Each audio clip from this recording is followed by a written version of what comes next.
All right, in the meantime, David Stockman is here, one of the best and most highly respected economic, financial minds I know, and 1 week ahead of our big Fox Business debate with all the major Republican presidential candidates.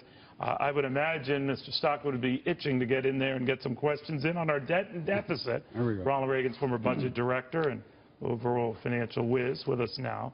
It's the subject no one's talking about, right? Our debt, our obligations. Obviously. And unfortunately, I think the Republican Party is broken, dysfunctional, and useless when it comes to conservative economic policy. And by that, I mean fiscal rectitude, getting our 19 trillion debt under control, monetary soundness. So the Fed is out of control. Free market capitalism, we've lost sight of it. Why? The Republican Party has been basically hijacked by big government neocons who are only concerned about the Pentagon budget and making it bigger and are willing to trade anything in domestic policy to support their foreign wars and interventions. We saw that last week in the total capitulation once again on the debt ceiling. The social cons basically don't understand it's not the government's business what goes on in your bedroom and are so obsessed by this immigration thing and building walls and policing every employer in the country about whether he's hiring someone who's legal or not that they're missing the boat and they're unelectable. So if you have a party of big government neocons and unelectable social cons, the true free market conservatives, the non-interventionists, the small government budget balancers are out in the cold. But do you think they also, David, look at polls? I mean, those who bash the Federal Reserve, bash all of its $4 trillion balance sheet and all the rest, they've not been rewarded in the polls for doing so. And I'm not saying that's a justification for not saying anything or doing anything, but there's no upside, political upside. I kind of disagree with that. In fact, strongly disagree with that. Because you have to bash the Fed the right way.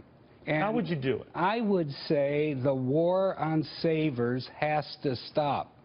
If people have spent a lifetime scrimping and saving and thrifting and now can earn 30 basis points in their retirement, nothing, on a couple $100,000 worth of savings. In fact, if you saved $250,000 in 40 years of work, you're getting interest equal to 1 Starbucks cappuccino a day. Wow. That's what you're getting.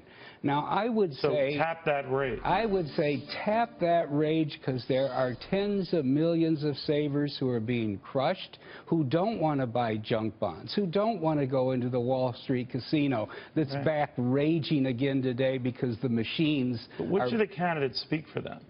Which candidates speak for them? I was hoping that Rand Paul would.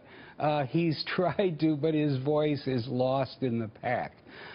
Maybe Ted Cruz did a little bit last time when finally they brought Rick Santelli on to ask a relevant question about the fundamental issue of this election, and that is, are we going to have a democracy or are we going to be controlled by a monetary Politburo of 12 people who sit in Washington and run the entire financial system? Well, that would appear to be the case for the time being. So I guess then the issue becomes, what do we do about it? If we're ignoring this debt, if we're ignoring all the Federal Reserve propping everything up, then what? Well, I think we're heading for the wall. What they're ignoring in Washington is that despite their arrogant belief they control everything, they have not repealed the business cycle. We're in month 77 of this so-called expansion. It's getting long in the tooth. It's long in the tooth, and beyond that, now that they've done this 2-year cop-out deal, it means they won't... The 2-year budget deal that suspends the debt ceiling. Suspends the caps, suspends the debt ceiling. It means we won't get to the issue again until 2017. There's a lag in this process.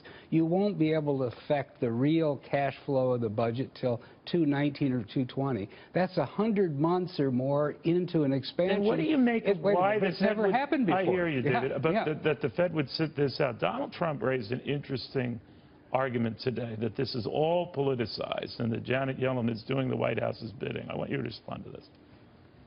In my opinion, Janet Yellen is highly political, and she's not raising rates for a very specific reason, because Obama told her not to.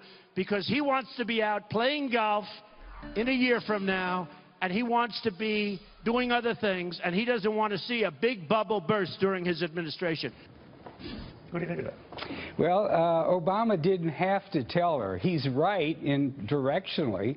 Janet Yellen is a big government, interventionist, Keynesian liberal, and she believes that giving people free money indefinitely is somehow going to cause wealth to expand and economic growth to happen. But she's not the only one. Her argument and others have been, I see what you're saying, is that we don't have the room to raise interest rates in a world like we've got right now. It's still tenuous. She might change that view next month, but what do you think of that argument? Well, I think it's nonsense. It's baloney. I mean, the interest rate in the money market is the cost of money in a capitalist system. They've had it at zero now for 82 months, and they're threatening to go another 6 or 7 till next March. When you have free money for 90 months, you are sowing the whirlwind of speculation like you have never seen before. And that's why these markets careen around the way they do. This isn't price discovery anymore. This isn't allocation of efficient capital. This is just one giant casino